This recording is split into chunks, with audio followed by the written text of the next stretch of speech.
Brothers and sisters, welcome to day 17 of our Advent series in the School of the Holy Spirit using Father Jacques Philippe's book. Yesterday we looked about the role of silence and peace as a disposition that we should try to cultivate in our life so that we could listen to the gentle whisper of God's voice in our hearts. And we recognize that both silence and peace are essential to creating this space for God to fill our hearts. Today we want to look at a very fundamental disposition in the spiritual life in order for us to receive the inspirations of God, the prompting of the Holy Spirit, and its perseverance in prayer.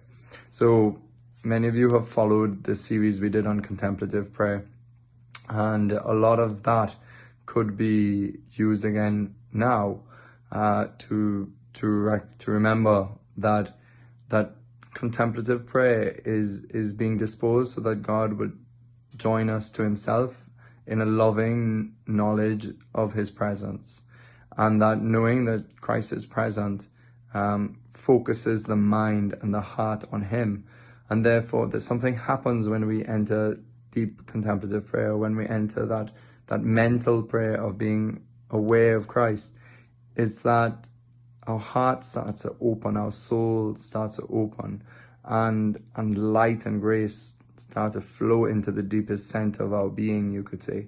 And so union with Christ in prayer is the most powerful thing we could do for our spiritual lives.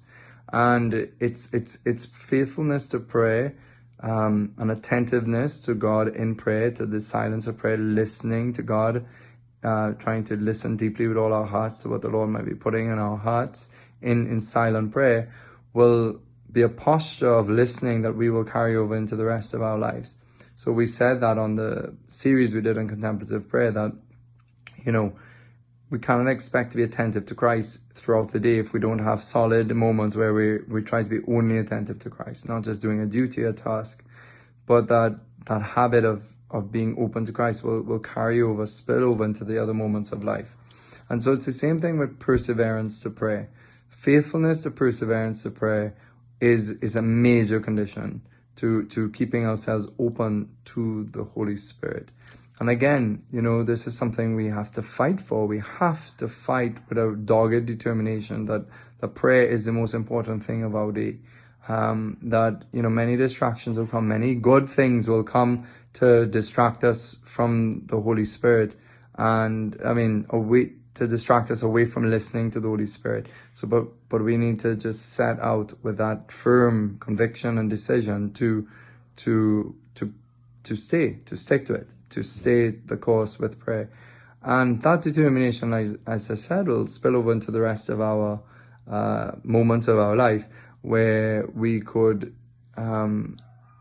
really make a solid effort to ask the Lord, what are you saying in this moment? What do you want me to do today? Invite the Holy Spirit, invite God into your decision process, in your decision-making process, and see what the Lord does. See how he leads you, how he prompts you. You'll know by the fruits of the peace and the joy. You'll know by the consistency. But we're going to look at that in a few days, about how do we discern inspiration comes from God. But for now, really just set out this Advent, this beautiful season where the church gives to us to focus our minds on the coming of Christ. Yes, at the end of time, but also now, moment by moment. How does Christ come to me today? There's a question you could pose yourself. How is Christ coming to me today? How am I going to meet Jesus really and truly today in the ordinary events of my life, but in my heart through his inspirations?